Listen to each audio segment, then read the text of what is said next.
ಶಿಕ್ಷಣ ಎಂದರೆ ವಿವೇಕಾನಂದರ ಪ್ರಕಾರ education is the manifestation of perfection which is already in man. ನಮಗೆ ಎಲ್ಲ ಗೊತ್ತಿರುತ್ತದೆ, ಆದರೆ ನಮಗೆ ಯಾವುದೋ ಒಂದು ಮೋಡ ಕವಿದ ವಾತಾವರಣ ಮುಚ್ಚಿರುತ್ತದೆ. ಇದನ್ನು ಮೋಡ ಕವಿದ ವಾತಾವರಣವನ್ನು ತಿಳಿಗೊಳಿಸಿದಾಗ ಪರಿಶುದ್ಧವಾದ ನೀಲಾಕಾಶ ಹೇಗೆ ಕಾಣುತ್ತದೆಯೋ ಹಾಗೆ ನಮಗೆ ಯಾವುದಾದರೂ ಒಂದು ವಿಷಯವನ್ನು ಯಾರಾದರೂ ಒಬ್ಬರು ವ್ಯಕ್ತಿಗಳು ಹೇಳಿದಾಗ ಹೌದು ಹೌದು ಎನಿಸಿದರೆ ಆ ವಿಷಯ ನಮಗೆ ಮೊದಲೇ ತಿಳಿದಿತ್ತು ಎಂದೇ ಅರ್ಥ. ಅಂದರೆ ಅವರು ಹೇಳಿದಾಗ ಅದರ ಬೂದಿ, ಅದರ ಪರದೆ, ಅದರ ಮೋಡ ಮರೆಯಾಯಿತು ಎಂದರ್ಥ.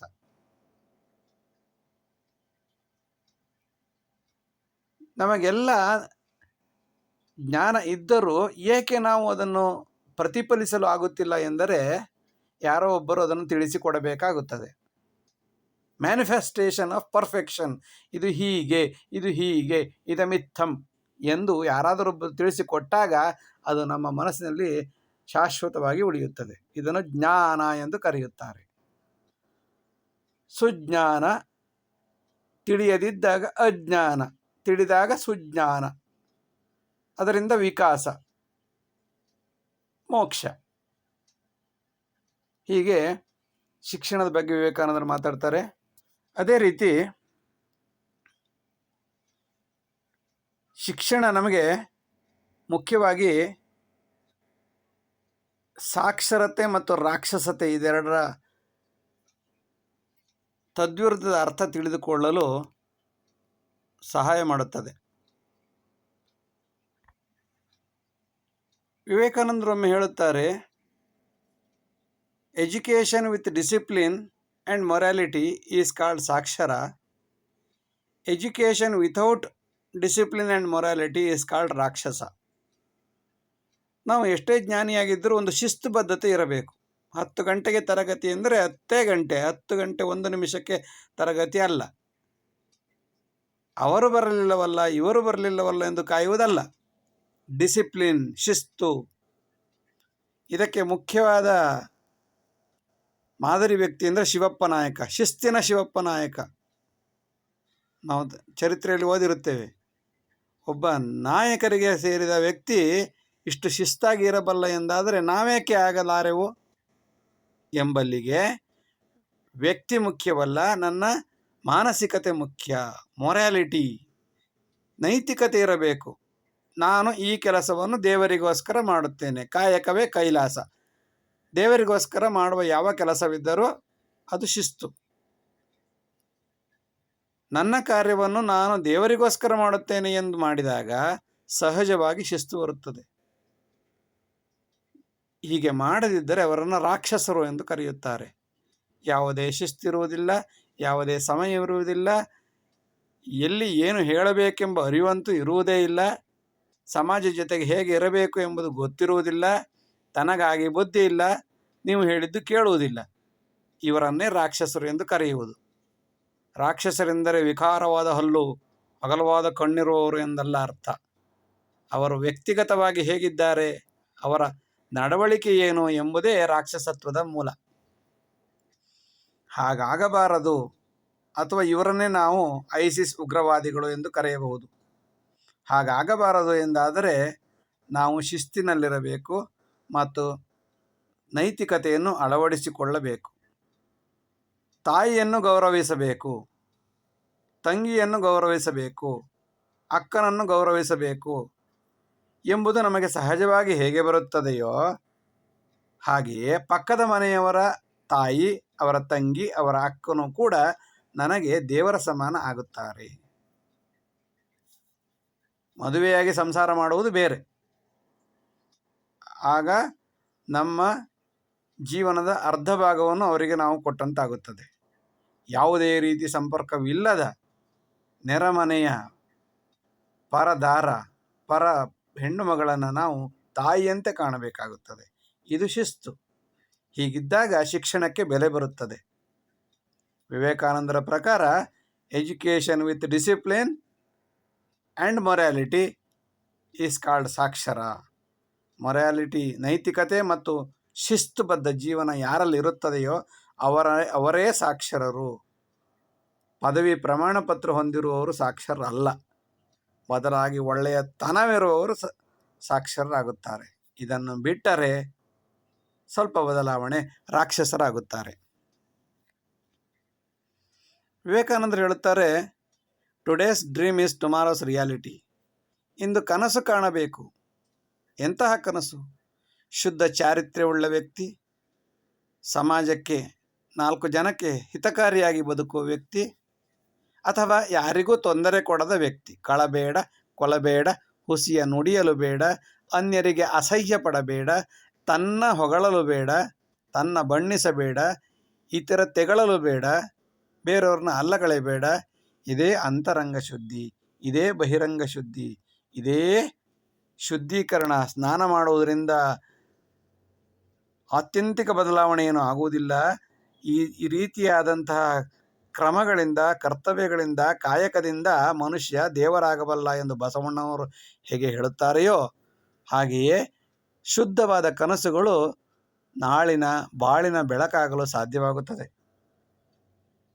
APJ ಅಬ್ದುಲ್ ಕಲಾಂ ಅವರು ಒಂದ್ಸಲ ಹೇಳ್ತಾರೆ, dream dream dream dream will come true one day ಅಂತ.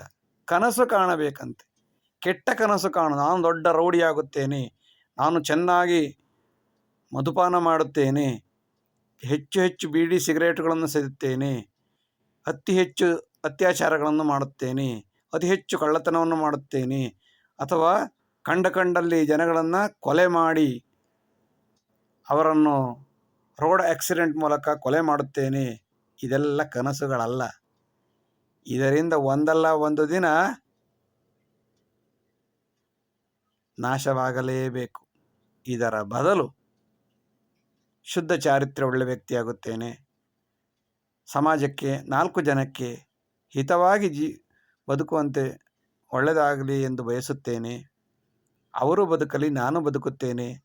ಕೃಣ್ವಂತೋ ವಿಶ್ವಮಾರ್ಯಂ. ಇಡೀ ಸಮಾಜವು ಜಗತ್ತು ಕೂಡ ಉತ್ತಮ ವ್ಯಕ್ತಿಗಳಾಗಿ ಜೀವನ ನಡೆಸಲು ಅನುಕೂಲವಾಗಲಿ. ಇಡೀ ಪ್ರಪಂಚವೇ ಒಂದು ಮನೆಯಂತಿರಲಿ, ಅಥವಾ ಒಂದು ಒಳ್ಳೆಯ ಪೊಸಿಷನ್ ಸ್ಥಾನಕ್ಕೆ ಹೋಗಿ ಅಲ್ಲಿಂದ ನಾನು 4 ಜನಕ್ಕೆ ಒಳ್ಳೆಯದಾಗುವಂಥ ಕೆಲಸಗಳು ನಡೆಯಲಿ. ಸಾಮಾನ್ಯವಾಗಿ ನಾವೇನು ಮಾಡ್ತೀವಿ ಅಂತಂದರೆ, ಕನಸು ಕಾಣ್ತೀವಿ, ಕನಸು ಸಕ್ಸಸ್ ಆಗುತ್ತೆ. ಒಂದು ದಿವಸ ಎಲ್ಲ ಆದಮೇಲೆ ನನ್ನನ್ನು ಯಾರು ನನಗೆ ಸಪೋರ್ಟ್ ಮಾಡಿರ್ತಾರೆ ಅವರನ್ನೇ ತಳ್ಳಿ, ಅವ್ರು ಯಾರು ಅಂತಲೇ ಗೊತ್ತಿಲ್ಲ, ಪರಿಚಯವೇ ಇಲ್ಲ. ಉದಾಹರಣೆಗೆ ಉಪಾಧ್ಯಾಯಾಶ್ಚ ವೈದ್ಯಾಶ್ಚ ಕಾರ್ಯಾಂತೆ ಅಪ್ರಯೋಜಕ ಅಂತ ಹೇಳಿದ್ದಾರೆ. ಉಪಾಧ್ಯಾಯರು ಮತ್ತು ಡಾಕ್ಟ್ರು ಕೆಲಸ ಆದಮೇಲೆ ಅವ್ರು ಯಾರಂತೆ ಪರಿಚಯ ಇರೋದಿಲ್ಲ. ಯಾಕೆಂದರೆ ಕೆಲಸ ಆಯ್ತಲ್ಲ. ದೋಣಿ ದಾಟಿದ ಮೇಲೆ ದೋಣಿಗನ ಹಂಗೇನು? ಕೃತಜ್ಞತೆ ಇರಬೇಕು.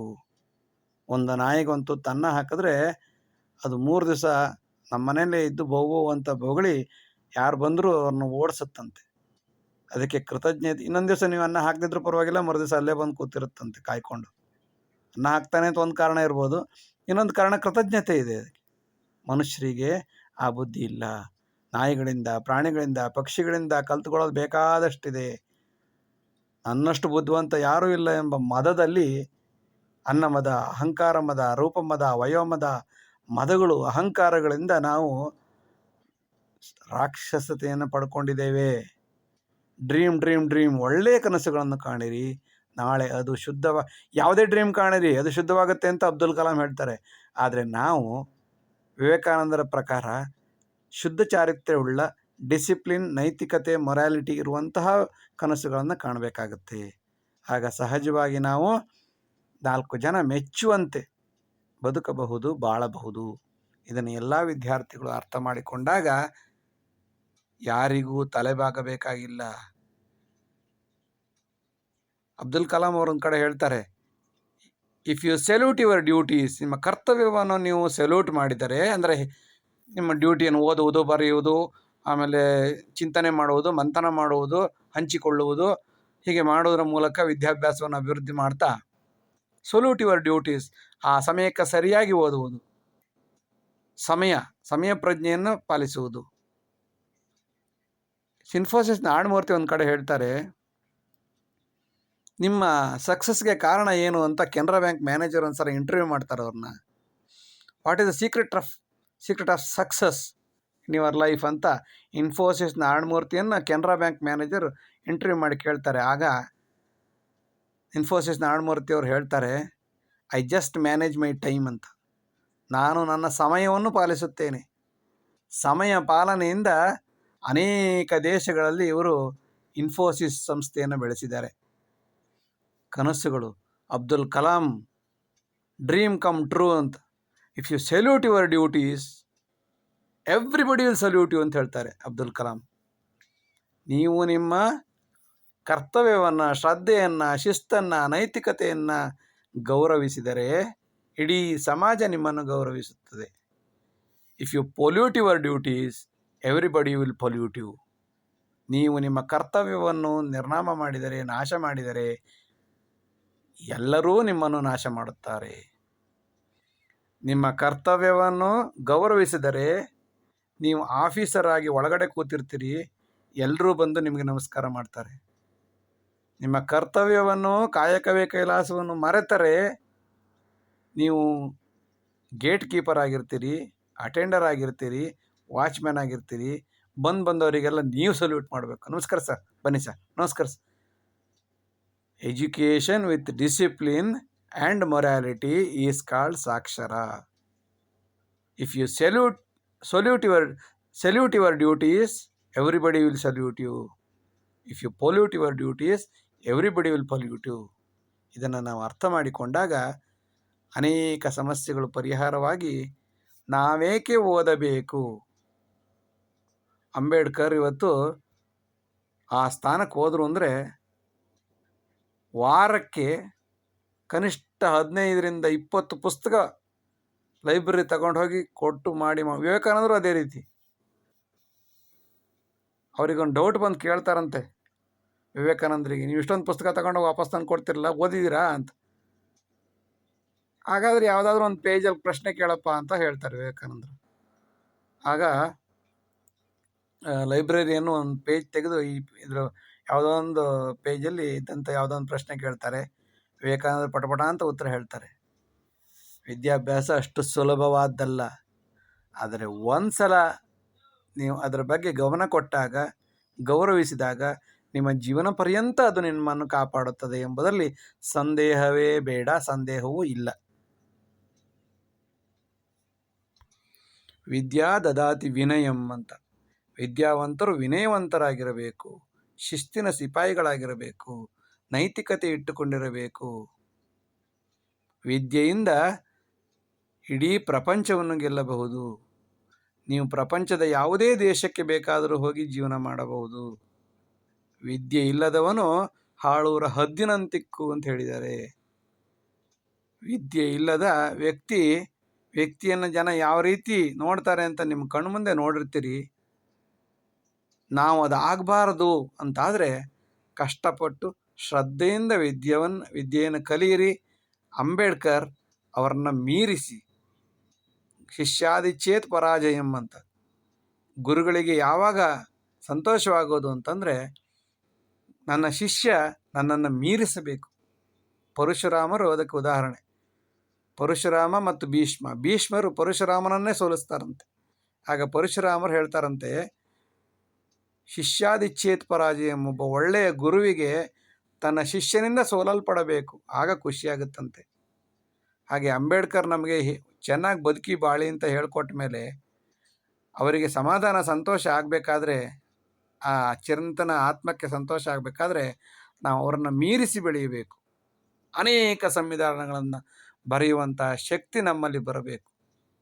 ಅದಕ್ಕೆ ಎಷ್ಟು ಪುಸ್ತಕ ಓದಬೇಕು, ಎಷ್ಟು ಕೆಲಸ ಮಾಡಬೇಕು. ಹಗಲು ರಾತ್ರಿ ಎನ್ನದೇ ಓದಿ ಅನೇಕ ವಿಷಯಗಳಲ್ಲಿ ಪಾರಂಗತರಾದ ಅಂಬೇಡ್ಕರ್ ನಮ್ಮ ಕಣ್ಣು ಮುಂದೆ ಸಾಕ್ಷಿ.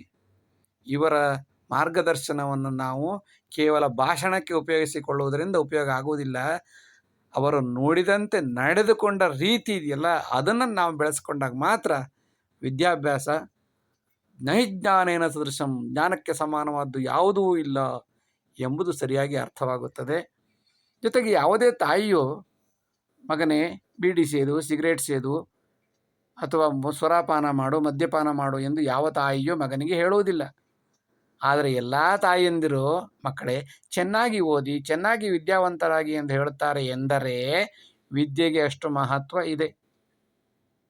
ವಿದ್ಯೆ ಜೀವನ ಪರ್ಯಂತ ಕಾಪಾಡಿದರೆ ಸುರಾಪಾನ ಕ್ಷಣಿಕ ಸಂತೋಷವನ್ನು ಕೊಡಬಹುದು, ಆದರೆ ಇದರಿಂದ ಆರೋಗ್ಯವೂ ಹಾಳು, ಧನವ್ಯಯವೂ ಆಗುತ್ತದೆ. ಎಚ್ಚರವಿರಬೇಕು. ಆದ್ದರಿಂದ ವಿದ್ಯಾಭ್ಯಾಸವನ್ನು ಶ್ರದ್ಧೆಯಿಂದ ಮನಃಪೂರ್ತಿಯಾಗಿ ಇಂತಹ ಮಹಾನುಭಾವರ ಮಾರ್ಗದರ್ಶನವನ್ನು ಪಡೆದುಕೊಳ್ಳುವುದರ ಮೂಲಕ ಅಭಿವೃದ್ಧಿಪಡಿಸಿಕೊಳ್ಳೋಣ. ವಿದ್ಯಾವಂತರಾಗಿ, ಸುಶಿಕ್ಷಿತರಾಗಿ, ಸಾಕ್ಷರರಾಗಿ ಬಾಳೋಣ ಎಂಬುದೇ ಈ ಚಿಂತನೆಯ ಸಾರಾಂಶ. ವಂದನೆಗಳು. ನಮಸ್ಕಾರ.